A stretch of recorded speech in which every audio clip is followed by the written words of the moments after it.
HSC পরীক্ষা বাতিলের আগে আরও ভাবনার সুযোগ ছিল, ওয়াহিদুদ্দিন মাহমুদ। সংবিধান সংশোধন ছাড়া রাষ্ট্রের প্রয়োজনীয় সংস্কার বাস্তবায়ন করা যাবে না। এতক্ষণ শুনছিলেন শিরোনাম, এবার বিস্তারিত। এইচএসসি ও সম্মানের অবশিষ্ট পরীক্ষাগুলো বাতিল করার আগে আরও ভাবনাচিন্তার প্রয়োজন ছিল বলে মন্তব্য করেছেন অন্তর্বর্তী সরকারের শিক্ষা উপদেষ্টা ওয়াহিদুদ্দিন মাহমুদ। আজ বুধবার বিকেলে সচিবালয়ে এক সংবাদ সম্মেলনে তিনি এই মন্তব্য করেন।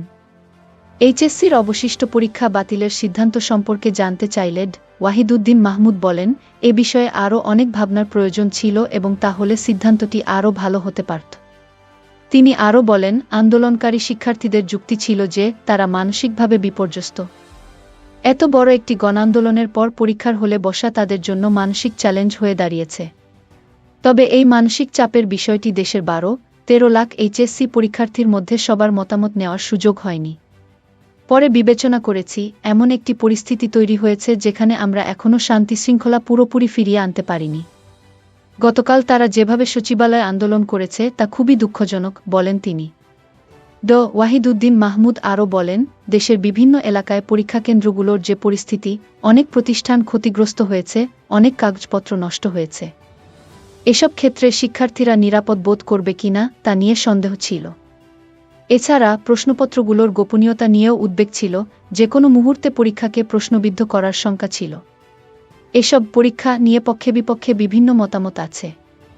আমি নিজেও চেয়েছিলাম সময় নিয়ে আরও গভীরভাবে বিচার বিবেচনা করতে, তিনি যোগ করেন।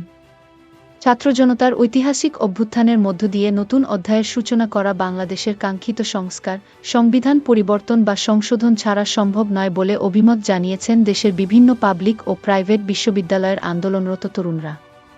তারা আরও দাবি করেছেন, রাজনৈতিক দলগুলোর ভেতরে গণতান্ত্রিক চর্চা বাড়ানো এবং নির্বাচন ব্যবস্থার সংস্কার অত্যন্ত জরুরি।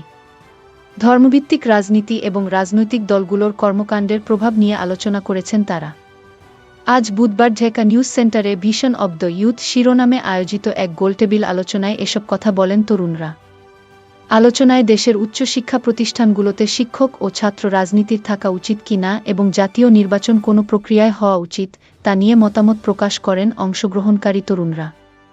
আলোচনায় ঢাকা বিশ্ববিদ্যালয়ের মেঘমুল্লার বসু বলেন, রাষ্ট্রের প্রয়োজনীয় সংস্কারের জন্য সংবিধান পরিবর্তন অপরিহার্য। আমরা একটি রাজনৈতিক জনগোষ্ঠী যেখানে মতভেদ আছে, দ্বিমত আছে। কিন্তু সভ্য সমাজে এসব মতামতকে রাজনৈতিকভাবে মোকাবিলা করতে হবে। সংবিধান পরিবর্তন করা কোনো উচ্চাবিলাসী কাজ নয়, বরং এটি রাজনৈতিক প্রয়োজন। উমামা ফাতেমা বলেন, গণঅভ্যুত্থানের মাধ্যমে স্বৈরাচারী শাসন অপসারণের পরে সংবিধান সংশোধন অপরিহার্য, অন্যথায় এই অভ্যুত্থান সফল হবে না। মোজাম্মেল হক বলেন, নির্বাচনী প্রক্রিয়ায় পেশিশক্তি, অর্থ এবং গণমাধ্যমের অপব্যবহার বন্ধ করতে হবে এবং সংখ্যানুপাতিক প্রতিনিধিত্ব নিশ্চিত করতে হবে। আলোচনায় আরও উল্লেখ করা হয়, নির্বাচন কমিশনকে ব্যবসায়ীদের প্রভাবমুক্ত ও স্বাধীন, স্বচ্ছ এবং নিরপেক্ষ হতে হবে। পাশাপাশি রাজনৈতিক দলগুলোর ভেতরে গণতান্ত্রিক চর্চা বাড়ানোর তাগিদ দেন মাসুদ রানা।